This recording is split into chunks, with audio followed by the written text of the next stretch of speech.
there really isn't any point trying to scale something that can't manage any extra work for a start.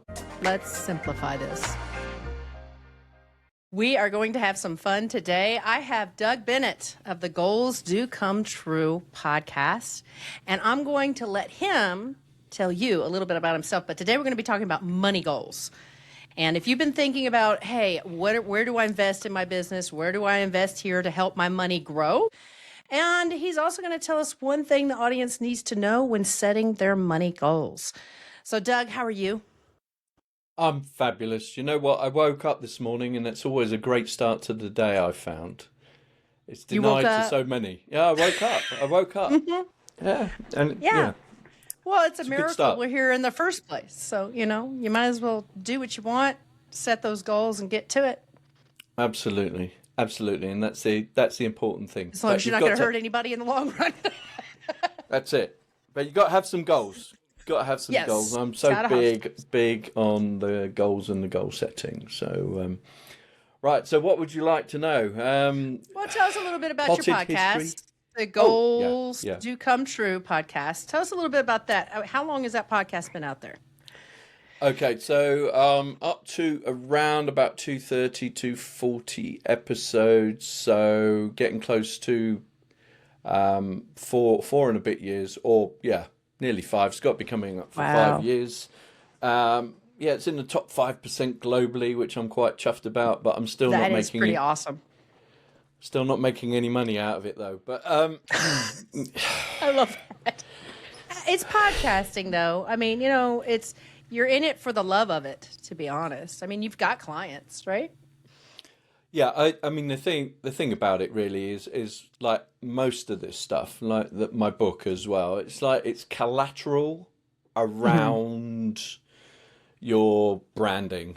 Really, yeah. It's like you don't know what of the things that you do is going to tip the client over into saying yes and signing up. So it's just a means to get my stuff out there. To be fair, if we're honest. It's just a little ecosystem. Tell us about your book. What's the name of your book? Well, the book for the general world is Think Simple, Win Big: How to Build the Business of Your Dreams with a Few Simple Goals. Now, it came about because I'm imagining quite a bit of your audience started off in corporate or in a main job, and they created a little side hustle, and then they got excited about the side hustle, or they were very good in their job and they thought, I can do this for myself. Mm-hmm. Decide to go private, yeah. And decide to do it all themselves. And forgetting, of course, that when you work for somebody, they tend, and you're good at what you do and you make a lot of money. There's a marketing team, there's an HR department dealing with staff, and the social media's dealt with, and the lead generation's dealt with, and all you've got to do is rock up, do your thing, sell your product, do your part. And so you think, well, this is easy. I'm making them loads of money. So you then go, I'll do this for myself. And we swap. We swap the 9 to 5, or if you're good, probably 8 till 6. In the corporate world, and we swap it for the 7 till 11, 7 days a week. Yeah. Which is your own business. Yeah, your business does tend to just blend right into your lifestyle. Absolutely. Yeah. So the Think Simple, Win Big is my 40 years of having businesses, having worked in corporate. It's all the things to look out for. So it's like, before you decide to jump into entrepreneurship, it's a good sort of, think about this and think about this and think about this, so that you're at least armed. And I was at a conference the other week, and there was a guy sat next to me, and he said, it's just that. He said, I really want to do this all for myself. And we got chatting, and I gave him a copy of my book, and I said, but, once you read this, don't be ashamed to think, well, maybe actually entrepreneurship isn't for me. because it isn't for everybody. Yeah. I mean, it's, they say that, I know you're also a financial planner, and that has a lot to do with risk. And when you're an entrepreneur, you are literally saying, I'm going to take on risk every single solitary day, because as an employee, you have that guaranteed paycheck. Now, it's not guaranteed forever because you never know when you're going to get fired, the company's going to go down, or you got to move on to somewhere else. You never know. But entrepreneurship is this risk of everything that you add on, you have to take care of that. Every client, every hire, every bit of tech, all of that, you have to take the risk that goes along with that and be responsible for it, and know how and who to delegate, where and when. And that's a lot Absolutely. of risk. It's risk to trust other people. It's risk to trust the process. It's risk to trust yourself. There's so much risk involved. So when you're Yeah. dealing with risk from that standpoint, being a financial advisor, being a financial planner, what kind of things do you ask yourself when you're looking at that kind of thing? When you talked about the things to know about before you jump into the pool, so to speak. Well, first off, if you're thinking of maybe a side hustle and it's not in conflict with your terms of employment, all right, don't go from the full-time job straight into the side hustle. You've got to do this thing like run the two together, Right. okay? And people go, well, I haven't got time to do that. And it's like, well, if you haven't got time to run the two together, then you haven't got time to be an entrepreneur, because it's, as I alluded to earlier, it becomes a full-time, you know, Oh, well, it 12 hour a has to. day, 12-hour a day job, you know. And You when you get say that, are you saying it's like more task oriented, or is it more? I feel like as a business owner, you're more in that thought process, planning, building a system, and then deciding, okay, I'll get so and so to do this, or I'll get this tech tool to do that. But as a solopreneur, you're doing all of that. absolutely, and the difficulty is that if you become an entrepreneur, you have this shiny object syndrome thing, right? We all do And it. we all do it, you know. So, you know, I'm hoping there's No people shame. listening, We all do it. nodding We away all to do that, it. not We still do right. it. And you know, before we know it, I call it direct debit drift. You know, you're paying for this piece of software and that piece of software, and they don't talk to each other, and it's like, right, before you know it, you've got $200 or $300 going out on software, none of which talks to each other, and you haven't got the time to learn how to use it properly, and it's like, right, you just added an overhead because you haven't been strategic in what it is that you're doing. So, you know, got to be careful about that one, because obviously you've got to pay yourself. You've got to do your marketing. You don't want to be letting $200 or $300 go out in software or services that you're never ever going to use. And it's very, very easy done, because obviously we're out there marketing. Everybody is out there marketing their wares in the best possible way, and it's the catch-all and it's a cure-all, and it's very, very easy to get suckered into it. So just be aware of that. Yes, I you can would get say. sucked right into it. I think I see a lot of businesses trying to scale without the cash in the business to do so. So what I mean by that is we go out and we start out, and then many of my clients and probably the majority of my audience that watches me, because we talk about systems, they've gone and they pieced it all together. Just like you said, it's not all talking to each other. We've got this because somebody said, oh, we need to go and get Kajabi because that's the thing that we got to do so that we can do an online course. And then come to find out online courses aren't your thing, or I've got to build a website and go hire somebody and do all this stuff to look legitimate, but that has nothing to do with actually growing the business, really. That is something that is a website is part of your funnel. It's not something to make you look legitimate. It's part of your sales process. So I think some people get a little confused because of the noise that's out there of all the things you quote unquote need to do in order to scale your business. But the first thing you need to do is learn how to sell and get money flowing through that business so it can support itself. So you can invest in those things to add some speed to your system. Most important thing that you said there is like, there really isn't any point trying to scale something that can't manage any extra work for a start. Okay. If you're doing everything and thinking, well, I need to get this to 6, 7 figures, right? Well, if you're new to it, and when I say new, I'm talking up to 2 years in. You don't really know your business. You don't really know your business and whether it's viable or capable of doing anything until you've gone, 2 years in. And at that time, we've done the entrepreneurial promise.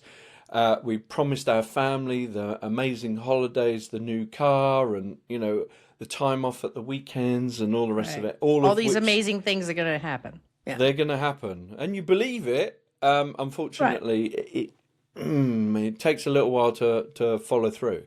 So that's another reason why you need to try it on the side, so that you're not burning your bridges. I mean, some people so say you have some cash coming in so you can eat. Yes, it's a rather a fundamental thing. Well, I think a lot of people think of it this way. Well, we just got done saying that, it's like a 12-hour day for an entrepreneur. But when you're starting out with a side hustle, it's literally just learn how to sell.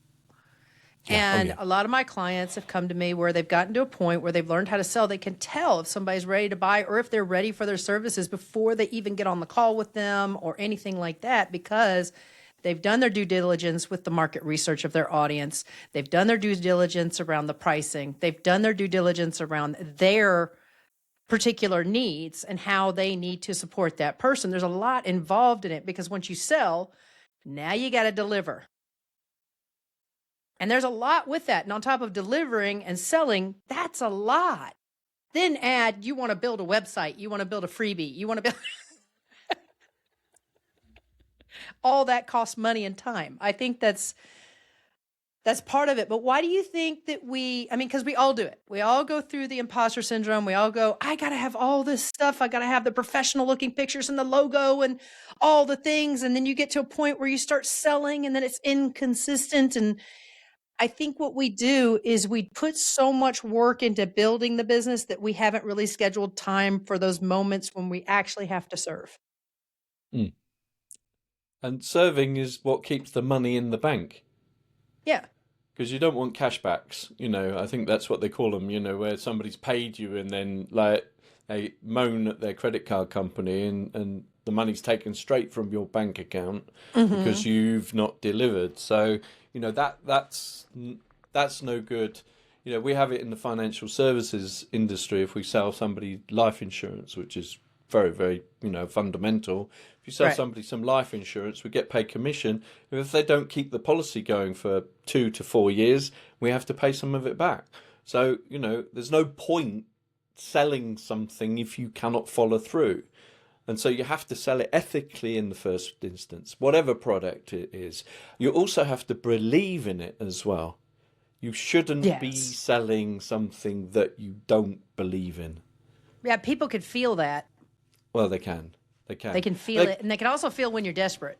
Yes, I was going to say that too. If you need the sale, they know that you need the sale, and it's not happening anytime soon. But that's why you still got to keep putting yourself out there.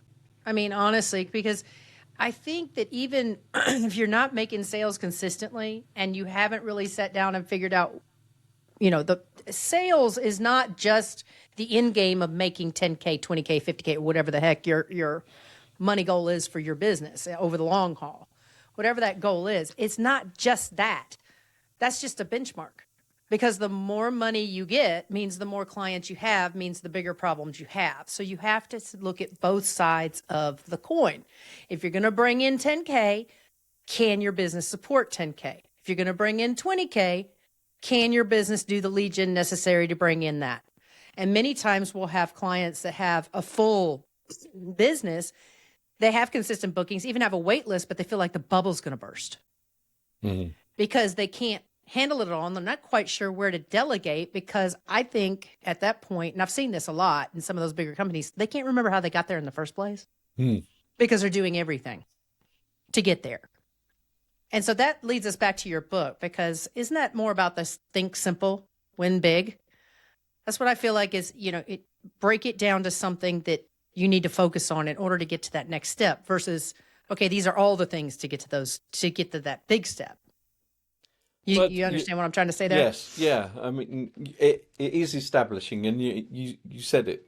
Sales is the thing. You don't have a Right. business if you don't have You don't have a business if you're not selling. So, you have to get comfortable with that in whatever way, shape, or form. And you have to know your figures as well. You need to know how many emails you need to send out to get the next step, or the people on your funnel, and the people that will go to the next stage of your funnel, and the next stage in your closing ratios, and you need to know all of that sort of stuff. And that's why I say you can't really know your business until you're 2 years in, because you haven't got enough data. Yeah. I think that's the hardest part is the data. Waiting on that data. Or what data to look at. Well, that's because it. you just said it. Because every piece of your funnel, through every bit of your funnel and understanding what that looks like, and many people have just pieced it together so they're not really sure, should I do the email list first or should I promote the video? And that's where, if you have more clarity about where your funnel is, how you bring new people in, how you nurture them, how you convert them, and understand with each one of those steps that you put in there inside of your funnel, the more complicated it is, the more people you lose with each step. Yep. Yep. And you've got to establish a know, like, and trust. That's the big thing. That's where the people buy when they get to that stage. So, a lot of what you're giving out there, and this is what I do with guests that come on my podcast, is, I sort of say, right, look, come on, tell us about your stuff. I tell my listeners, it's like, look, you're going to get an email, you're going to go onto a database, you're going to find out about this person, you're going to work out if you like them, if you know that their style and It's all the called other business. It's almost like making friends, but it's talking about business. I think it's more of, instead of thinking pitch, think about what is your offer and what do they need to have in place before they join. Absolutely, and they've got to have the problem that you're solving too. And they have to be able to navigate the way you want to solve that problem, because you can take somebody that's a beginner athlete that just wants to get up off the couch and run a 5K. Their mindset and their ability is different than somebody who's already ran a 5K and now wants to do a 10K. The mindset's different because they already know some of the struggles they've already been through. They already know what they're facing, and they've already figured out how to deal with some of that stuff. But now they're going to add a next level. And this is actually, more and more people, when they get to that stage, get a coach. Yeah. And so it's, we go through college, right, university, right, we rack up debt, and then we think that's it, the investment's done, right? The thing is, though, you have to keep investing in yourself. Certainly if you're an entrepreneur. The great news is, investing in yourself as an entrepreneur means it's tax deductible. So, the government doesn't give you much, so it's better to take, whatever they do give you. Keep as much as you can legally. Yeah, indeed. So the critical thing there is, and people go, well, I can't afford to have somebody to support me. Well, you can't actually afford not to, because if somebody can get your business to a level that on your own it would take you 5 years to achieve, if they can do that for you in 6 months or a year, or even 2 years, then you've got a year, or you've got 2 years, or you've got 3 years. Think about how much further you get in that 5-year span. Yeah. How much improved cash flow have you got as a consequence of that? Do you think some of it maybe is a little bit, especially in the online space, there's a lot of selling around the magic wand, so to speak. There's that undertone of all you have to do. Yep. And behind all that, all you have to do is all the chaos that you're going to do. And it's so beneficial to have a mentor who's been there, done that, who can tell you, look, really, man, you don't really need to put money in that right now, because honestly, it's not going to move you as quickly as doing this over here. As much as you hate it, you're going to have to do that. And in many cases that's getting on a call with people and learning that and getting on a call with people is more like market research, so that if down the road, and I had a client who did this, she did call after call after call, and now she's got a website that answers all of those questions and hits all of those pain points and addresses all of those things. And she books people in her sleep basically off of that website. But it took her getting out there and getting in front of people. Yeah, getting known. Yeah, or you could manifest it, of course. That's the other alternative. Oh, well, you could sit and, But hang on, we're manifesting wealth right now. Yeah, that's it. It's coming. It's coming tomorrow. People forget, though. It's already here. Yeah, they forget this little bit between the manifestation and the goal achievement, and that is this thing called work. I mean, I'm not super woo, but I think that you can have a little bit of woo in there, because I think that's what motivates you. Manifestation is not really sitting there on your butt and waiting for it to happen and visualizing. It's part of it, but there's also the action you need to take after that to get you there. If you don't take action, you're not going to get there. But at the same time, there's this balance, right? Because you can burn yourself out taking all that action when everybody's telling you need to do everything on the sun. You got to post all the time. You've got to do this. You got to do that. Oh, you need this tool. Now you need that tool. And there's, you get inundated with all the DMs, all of the emails, all the people making you second guess everything you're doing. So that comes down to understanding your acceptance of risk, which I think that's more about, okay, if somebody comes along and says, you need this tool, because I remember when TikTok came out. And TikTok doesn't cost you anything to be on there, but it can take up a lot of your damn time, which can be costly.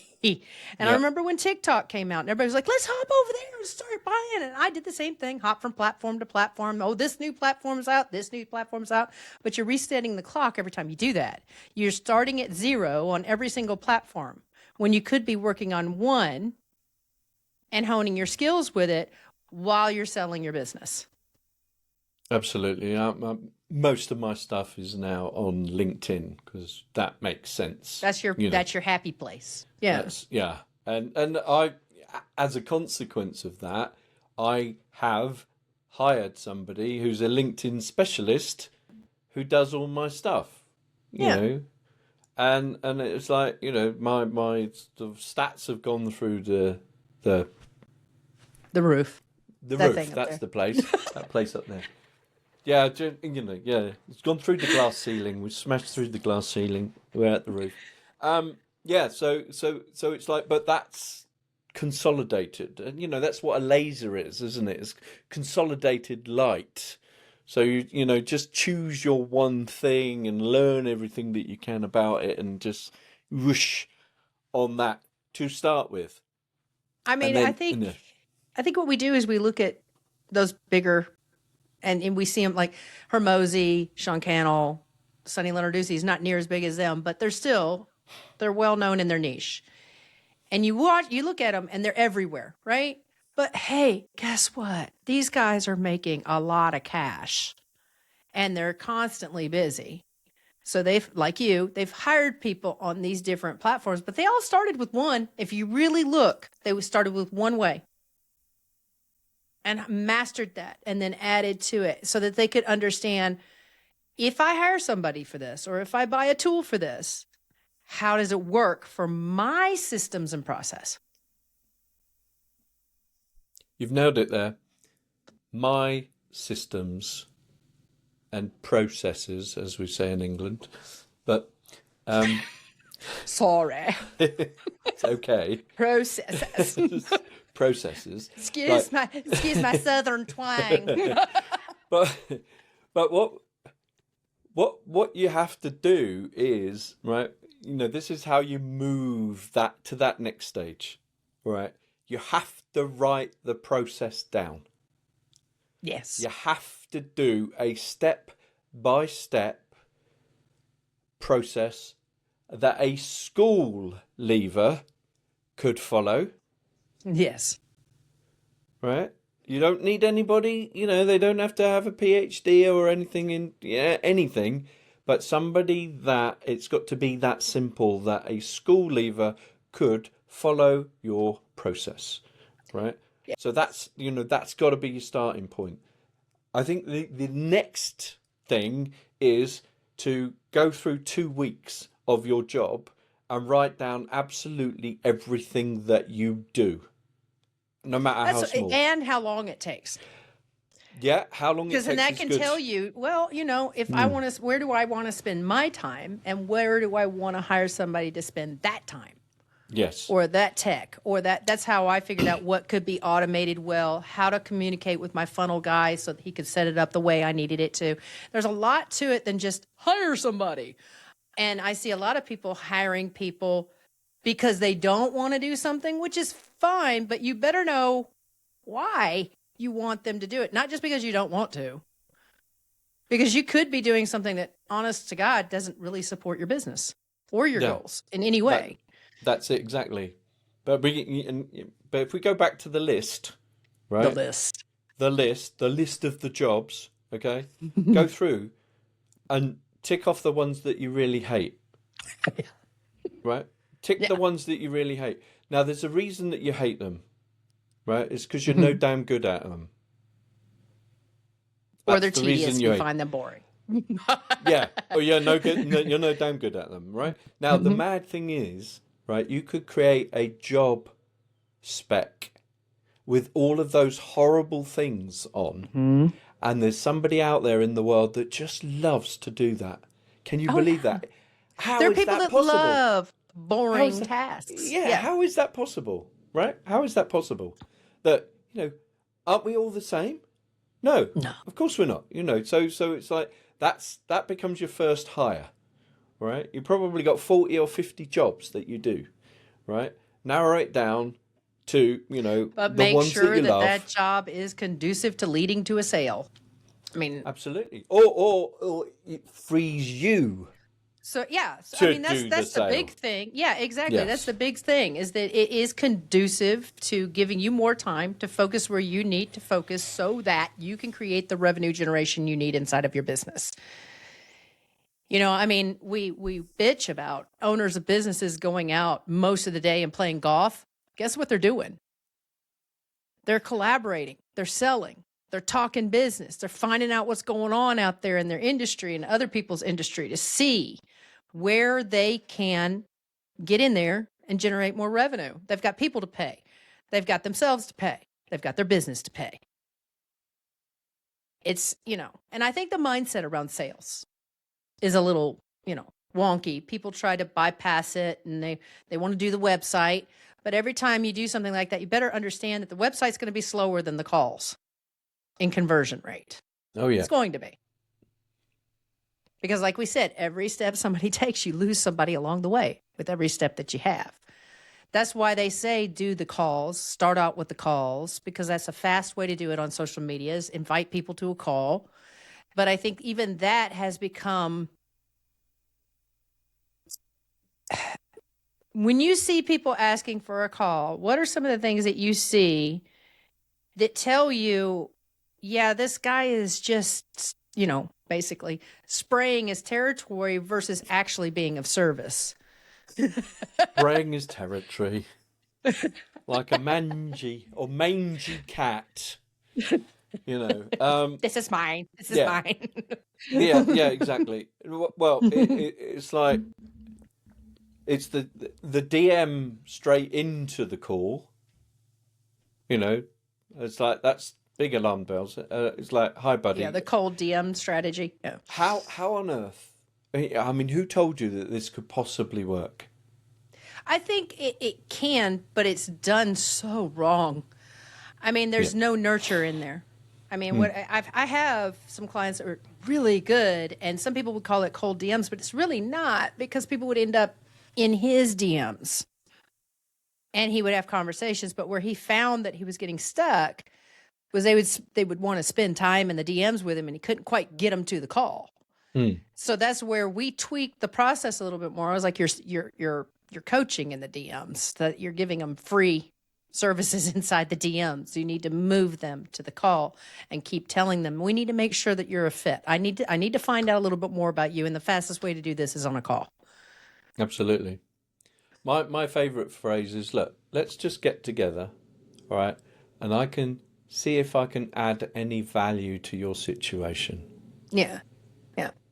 if I can't add any value to the situation, then we've had a good chat, and I'm quite Yes. funny, so we've had a good chat. You're delightful. So it's not hard, and I'll throw some dry humor in there as well, which works in the UK. Doesn't I tried dry humor on the stage in New Zealand and it fell flat. But anyway, Well, they don't know what they're doing. they don't know. No.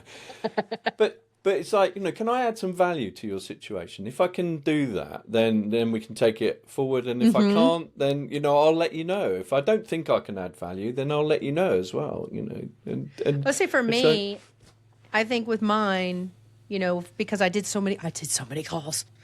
I have now where I have you have a questionnaire. It's a short little questionnaire when you're, if you're interested in my services, fill out this questionnaire.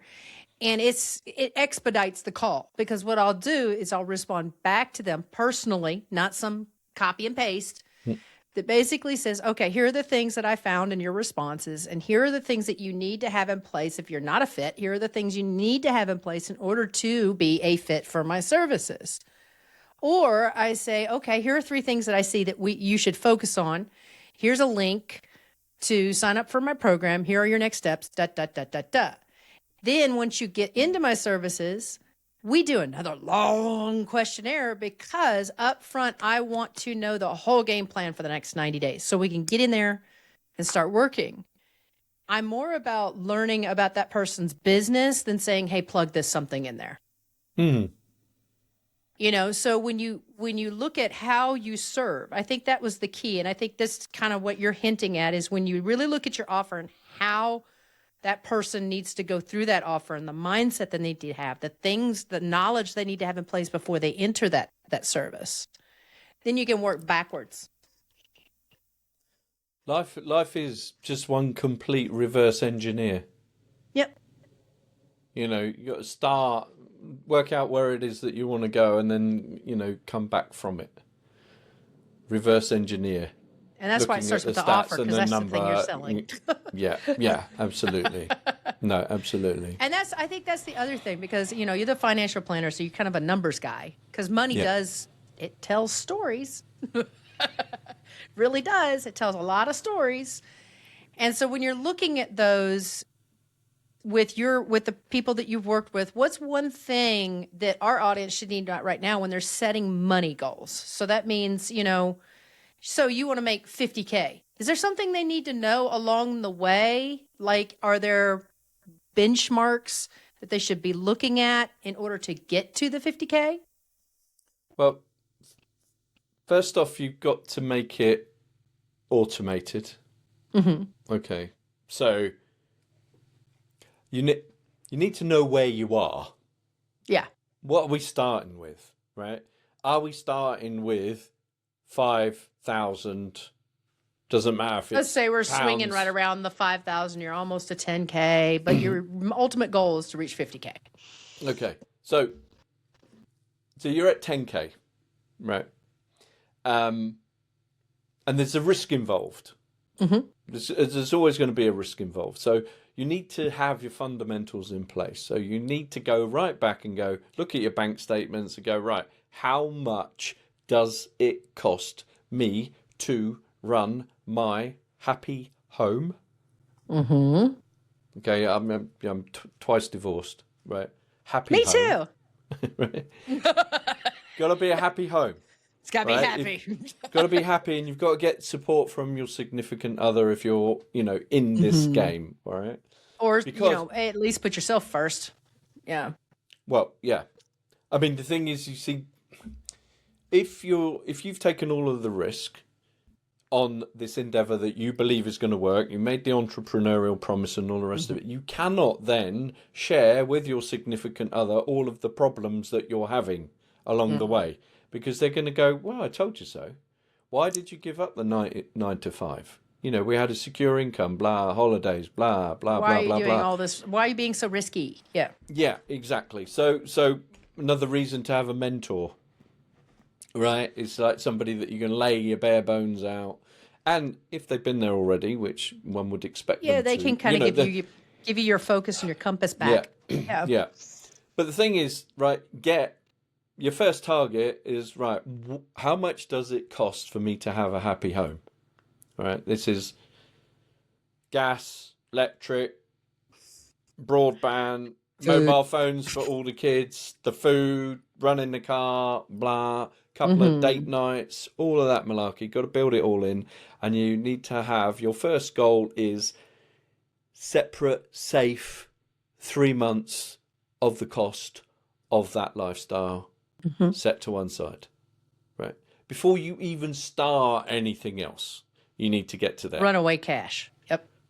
right? 3 months. If we have a shit month, we've got it sorted. Right. Then from there, it's like, right, okay, now we're in a position you build up. And I would suggest that maybe if you're starting to build your business, it's like still pay yourself from your business how much you need to run your life. Because what will happen is, let's say it's 3 grand, just for simple figures, 3 grand to run your life, okay? But you pull in 6, okay? And you think, oh, happy days, right? Brucey bonus, as we call it in the UK. I've got 3 grand extra, and it will disappear, right? But no, you don't. That money goes into your bank. The Yeah, 6 grand goes into your bank, your business bank account. You'll draw 3,000 to run your life, okay? Because the next month you might only pull in 2, not 6, Mm-hmm. all right? And you still need to pay yourself 3. Okay, so separate the two. You have your personal life and the cost of that, and you draw from your business. Now, if you're paid weekly, you do a weekly transfer to your personal life. But if you're paid, if you're invoicing monthly or whatever, then just pay yourself monthly, the way that you used to get paid in your previous life, right? Now, for some people, that might feel like, because I have talked to some professionals, coaches, online service providers who, there was one that was an extreme, but they had so much overhead that they were literally netting $1,000 in their business, but they were quote unquote making 10K, but I think it's smart investment in your business. And I think that a mentor should be your because you can do so many things for free online. It's insane. I mean, technically, you don't have to pay for a website. You really don't. You can just sit there and use Facebook all day long and book people. I did. I reached 10K months off of Facebook. So I mean, you have to look at your method of bringing people to the table. And I think that that's why when we're on the flip side of that as an employee and we see the employer making cutbacks, we get all kinds of, oh, he's greedy. Actually, no, he's cleaning house so that he can generate that revenue to pay you. Yeah. And if you're one of the people that he's cleaning out of his house, you're not worth the return on investment. Brutal, but the truth. That's how you have to look at it. Business doesn't have emotion. It's the numbers that tell you where to make your decisions, not whether or not you like that person or not. And I think relieving yourself of a lot of the stress behind where do I invest in my business? Well, first you need to invest your time, your energy into figuring out how to sell. And after that, sit back, like you said, like we said earlier, sit back and ask yourself, what are the things that I hate? And if you need somebody to walk you through that during that time, get a mentor. Find that person that focuses around that thing that you're looking at. And I think at many times when you've reached that stage where you're making that income between 3 and 8K, let's say. I say that, but nobody makes exactly 5K months. Or you're making between 10 and 20K. You're swinging back and forth. I mean, there's high fluctuations like that happen. Yep. When you're doing that kind of thing, then you can make more knowledgeable decisions in what to invest in and where to ease that dip when you have a mentor who's been there, done that. Then Absolutely. sitting there talking with family, because family's never going to really understand that piece of it unless they're doing it. Unless they're doing it already. And if they're working 9 to 5, they haven't got a Scooby-Doo clue, that is. That's slang. Scooby-Doo. Right. I haven't got a Scooby-Doo. I haven't got a clue what to do. So they haven't got a clue what to do. So there's no point asking for advice from somebody that hasn't done what it is that you need doing. It just I does know. not make any kind of sense whatsoever. How they don't have any chance of helping you out in any way, shape, or form. So just don't do it. Yeah, Don't do that's it. why you feel like maybe perhaps some of the investments that you've made in a mentor are a waste of time. I think, when you're setting those money goals, okay, so we've looked at understanding how much you need to make to pay yourself, understanding how much you need to make so your business can run. And those are the two main things right there as a solopreneur, those two things right there. Then you add on help. So when you're looking at these money goals, and let's say somebody says, okay, all I want to do right now is get more consistent and have a system that creates that consistent income so I can move on to 10K, maybe even 20K, maybe 30K. A lot of my clients want to get to that 40K mark, not realizing this may take some time to get there. Yeah. When they're looking at those money goals, what are some things do you think that they forget to think about beyond those kind of things once they start getting that money rolling in? What are some, like, heads up, yeah, it's working, but think about this? But I think you need to analyze what you did every time you make a sale. And that goes back to what you said about writing it down. What did you do that made that person hand over the money to you, right? And how do we repeat that? Okay, that's your essence. How do we repeat that? Mm-hmm. And that should be where all your thought process is. That person said yes. Let's have a look and spend a bit of time. Why did they say yes? What was the process that they went to get to that stage? Is understanding why did they say no also something else?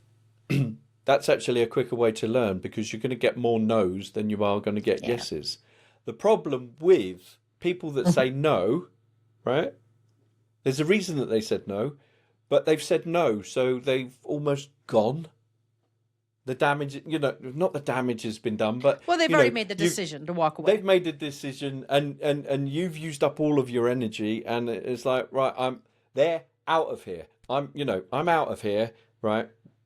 It's difficult for them to pull them back in to get something meaningful from them to help your business.